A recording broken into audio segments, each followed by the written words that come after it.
دوراب کو ڈاکٹر کی ضرورت ہے مگر وہ مان نہیں رہا۔ میں کیا کروں؟ بی بی جی آپ چھوٹے خان کے فون سے کال کریں، ان کا ایک دوست ڈاکٹر بھی ہے، وہ یہیں اسلام آباد میں ہی رہتے ہیں۔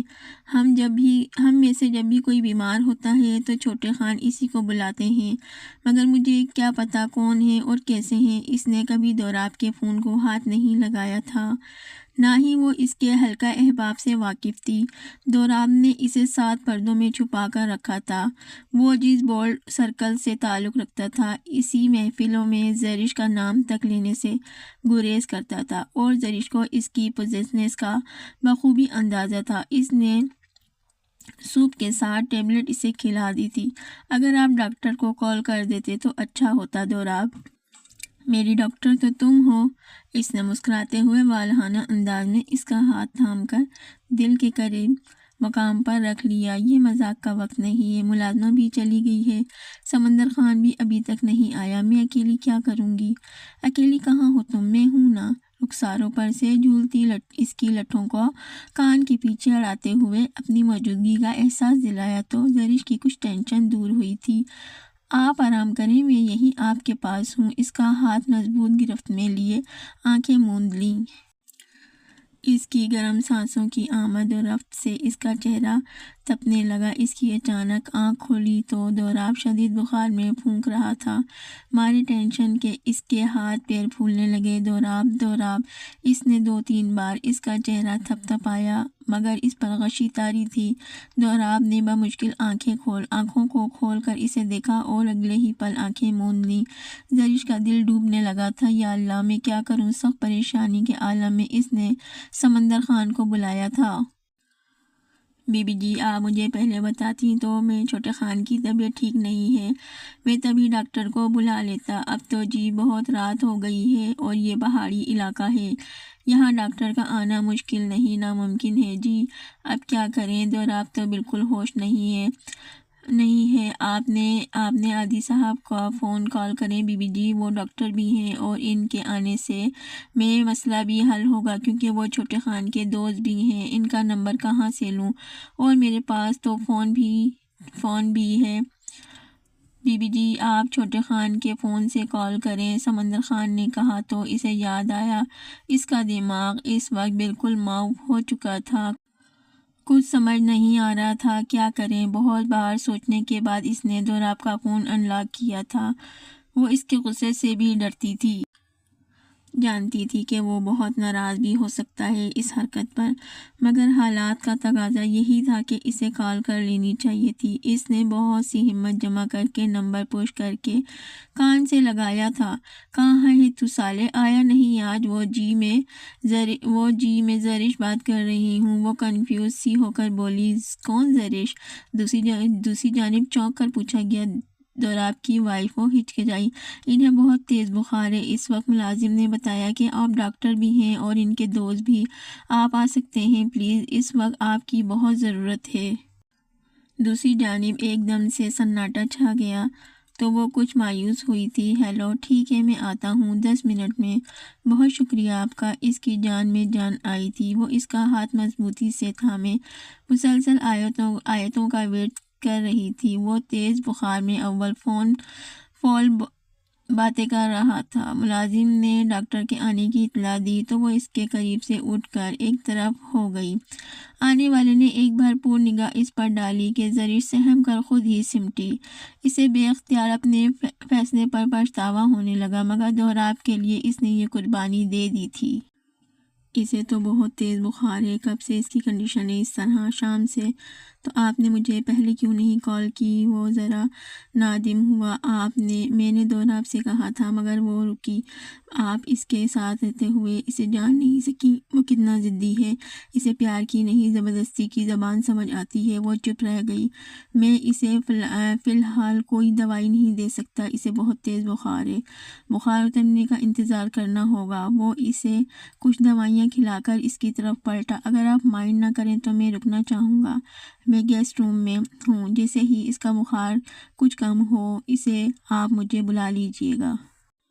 مگر آپ وہ لبیچ کر رہ گئی۔ آپ فکر نہ کریں، میں پہلی بار نہیں آیا اس گھر میں، بلکہ آپ پہلی بار آئی ہیں، وہ مسکرا کر کہتا ہوا واک آؤٹ کر گیا۔ زرش کو عجیب غیر محفوظ سا احساس ہونے لگا تھا۔ سمندر خان اپنے کوارٹر جا چکا تھا، دوراب اپنے حواسوں میں نہیں تھا، اور ایسے میں وہ اکیلی تھی اس اجنبی کی موجودگی میں۔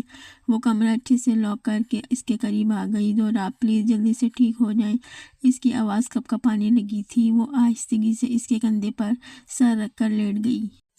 جب اس کا ہاتھ اور پاؤں جلا تھا، یوسف مورے جان اور ملازمہ کے حوالے ہی تھے۔ آج وہ کچھ بہتر تھی، اسے اپنے ضروری کام بھی خود کرنے ہی انجام دے رہی تھی۔ اس دن کے بعد سے اس کی زوفیشن سے بات چیت بھی نہ ہونے کے برابر تھی۔ وہ پاؤں پر آرمنٹ لگا رہی تھی جب اسفی ڈیوٹی سے لوٹا تھا۔ بچے کہاں ہیں؟ اس نے کوئی جواب نہیں دیا۔ وہ بارہا اس سے کہہ چکی تھی کہ اسے گھر جانا ہے، مگر اسفی نے کان نہیں دھرے تھے۔ وہ مسلسل اس کے مطالبے کو نظر انداز کر رہا تھا۔ گل، میں تم سے بات کر رہا ہوں، اس نے نرمی سے دہرایا تھا۔ وہ چلتے ہوئے اس کے پاس بیٹھ گیا اور ہاتھ بڑھا کر اس کے بالوں کو کان کے پیچھے کیا جو اسے تنگ کر رہے تھے۔ زرگل نے انتہائی بے رخی سے اس کا ہاتھ جھٹک دیا۔ لاؤ میں لگا دوں دوا، اس نے نرمی سے کہا۔ مجھے آپ کی جھوٹی ہمدردیاں نہیں چاہیے۔ اس نے پاؤں اٹھا کر زمین پر رکھنا چاہا، مگر اسفی نے کھینچ کر اپنے گھٹنے پہ رکھ لیا۔ تمہارا دماغ کس بات پر آؤٹ ہے اب؟ اس نے دوا لگاتے ہوئے ناراضگی کی وجہ جاننی چاہی تھی۔ آپ کے مطابق تو میرا دماغ ہمیشہ ہی آؤٹ رہتا ہے۔ زرگل نے ناک چڑھایا۔ میں تمہیں کیسے سمجھاؤں گل، نہ میں مورے جان کو اکیلا چھوڑ سکتا ہوں، نہ ہی تمہارے بغیر رہ سکتا ہوں۔ میں آپ کے بغیر رہ سکتی ہوں، مگر یہاں نہیں رہ سکتی۔ آپ کیوں نہیں سمجھ رہے؟ وہ روحان سی ہونے لگی۔ میں اس عورت کی حاسد نگاہوں اور شیطانہ چالوں کا مقابلہ نہیں کر سکتی۔ اسفندیار نے بے بسی سے اس کا چہرہ دیکھا۔ میں مجبور ہوں گل، پلیز کچھ دن اور، آپ کی مجبوریاں میری جان لے لیں گی کسی دن۔ وہ چیخ پڑی۔ تمہیں لگتا ہے میں ایسا ہونے دوں گا؟ اسفندیار نے اس کا چہرہ ہاتھوں کے پیالے میں لیتے ہوئے پیار سے کہا۔ ایسا ہوگا آپ کو خبر بھی نہیں ہوگی۔ شش شش شش۔ اسفند نے اسے اس کے لبوں پر انگلی رکھتے ہوئے اسے خاموش کروا دیا۔ وہ اس کی پیشانی چومتے ہوئے بولا، میں مورے جان سے بات کرتا ہوں، دوراب کو واپس بلائیں، وہی یہ سب سنبھالے گا۔ میرے پاس وقت نہیں ہے ان سب کاروباری کاموں کے لیے۔ بس تم چھوٹی چھوٹی باتوں پر ناراض مت ہوا کرو۔ آپ اتنے بڑے بڑے فیصلے کرنے کا حق رکھتے ہیں، اور میں ایک ناراضگی کا بھی حق نہیں رکھتی۔ وہ بخوبی جانتا تھا کہ اس کا اشارہ کس جانب ہے۔ زوفی سے شادی کرنا میری مجبوری تھی، اس نے لمبی سانس کھینچ کر کہا۔ ہوں، اس نے منہ پھیر لیا۔ اسفی نے اسے کھینچ کر اپنے اوپر گرا لیا۔ چھوڑیں، کیا کر رہے ہیں؟ ابھی آپ کی چہیتی زوفی بیگم نے دیکھ لیا تو مجھے زندہ ہی جلا دے گی۔ دیکھ لینے دو، تم ڈرتی ہو کیا؟ اسفی نے اس کے بالوں میں منہ چھپاتے ہوئے کہا۔ ڈرتی تو میں کسی کے باپ سے بھی نہیں، اس نے گردن مارتے ہوئے کہا۔ چھوڑیں مجھے۔ زرگل نے مزاحمت کی، مگر وہ آج موڈ میں تھا، اس لیے اس کی ساری مزاحمتیں ناکام بناتے ہوئے اسے سخت گرفت میں لے چکا تھا۔ صبح اس کی آنکھ کھلی تو زرش اس کے قریب لیٹی ہوئی تھی۔ پہل تو اسے کچھ سمجھ نہیں آئی تھی۔ زری آہستہ آہستہ سویا ہوا ذہن جاگا تو اسے سب کچھ یاد آنے لگا۔ آپ ٹھیک ہیں؟ آپ کیسا محسوس کر رہے ہیں؟ وہ ایک دم اٹھ بیٹھی۔ پانی پلا دو مجھے۔ جی، وہ گلاس میں پانی ڈالتے ہوئے اس کی طرف بڑھانے لگی۔ اچانک اسے رات والی حرکت یاد آئی تو بمشکل تھوک نکلا تھا۔ اس کی کب آنکھ لگی پتہ ہی نہیں چلا، نہ ہی اس نے دوبارہ اس اجنبی شخص کی خبر لی۔ وہ بھی تو کیا سوچتا ہوگا۔ اب کیسا محسوس کر رہے ہیں آپ؟ اس نے ڈرتے ڈرتے پوچھا۔ ٹھیک ہوں، بس ذرا سر چکرا رہا ہے۔ شکر ہے آپ کی طبیعت تو سنبھلی، رات آپ کو بہت تیز۔ دوراب بھابھی جی۔ دروازے پر اچانک ہونے والی دستک نے دونوں کو چونکا دیا۔ جہاں دوراب کے تاثرات کھنچ گئے، وہیں زرش کے چہرے پر خوف کی پرچھائیاں بھرنے لگیں۔ اس نے مرے مرے قدموں سے جلتے ہوئے دروازہ کھولا۔ میں آپ سے بہت ناراض ہوں بھابھی جی۔ ایک تو اتنی رات میں آپ کے کہنے پر یہاں آیا، اور پھر آپ نے بے رخی کی حد کرتے ہوئے مجھے سردی میں ٹھٹرنے کے لیے اکیلا چھوڑ دیا۔ خیر، کیسی طبیعت ہے نواب صاحب کی؟ وہ اس سے شکوہ کرتے ہوئے دوراب کی طرف متوجہ ہوا تھا، جس نے سختی سے مٹھیاں بھینچ لی تھیں۔ آدھی چیک اپ کرنے کے بعد کچھ ضروری ہدایات دے کر واپس جا چکا تھا۔ زرش نے ہمت مجتمع کرتے ہوئے اس کا چہرہ دیکھا۔ اس کی آنکھیں